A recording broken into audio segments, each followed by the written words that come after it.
Hello guys, welcome to my channel. সেদিনকে চলে গেছিলাম একটা নেমন্তন্ন বাড়ি। আমাদের একটা বন্ধুর বাড়ি ছিল, তাই সকাল সকাল রেডি হয়ে চলে গেছিলাম। গিয়ে প্রথমেই তো আমি আলপনা দিয়ে নিলাম।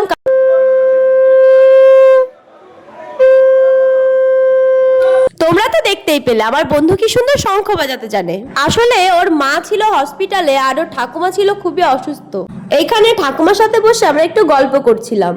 আমরা যতজন বন্ধু বান্ধবী আছি আমাদের প্রায় কারোরই ঠাকুমা ঠাকুরদা নেই। ঠাকুমা অসুস্থ থাকায় আমাদের অনেক খারাপ লাগছিল, কিন্তু ঠাকুমার সামনে কান্না করলে আরো কষ্ট পাবে। ওদের বাড়ির সব পুজোর দায়িত্ব ছিল আমাদের বন্ধু বান্ধবীদের হাতে।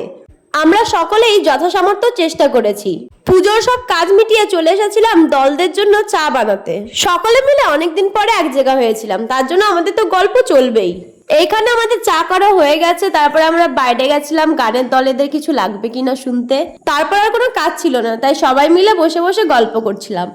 আমরা তো সারাদিন গল্প করেই কাটিয়েছি। সবাই মিলে গল্প করতে করতে কোনো কাজ করলে না আর কোনো কষ্টই মনে হয় না। আমি তো প্রথমেই খাবার খেতে বসে গেছিলাম, কারণ এরপরে সবাই বসবে আর আমি খাবার দেব। এইদিকে দেখো, সূর্য দক্ষিণ দিকে ওঠার মতো অবস্থা। আমার নির্লজ্জ বন্ধু লজ্জা পাচ্ছে। তারপর বাকি যারা ছিল তাদেরকে আমি খাবারটা দিয়ে দিই। প্রায় সন্ধ্যা হয়ে এসেছিল, তাই আমরা বেরিয়ে পড়ি। অন্যদিকে এই দেখো, মনিকা এখন যাচ্ছে। তারপর বাকিদেরকে বাই বলে আমি রেশমির জন্য ওয়েট করছিলাম। তারপরে আমরাও বেরিয়ে পড়ি।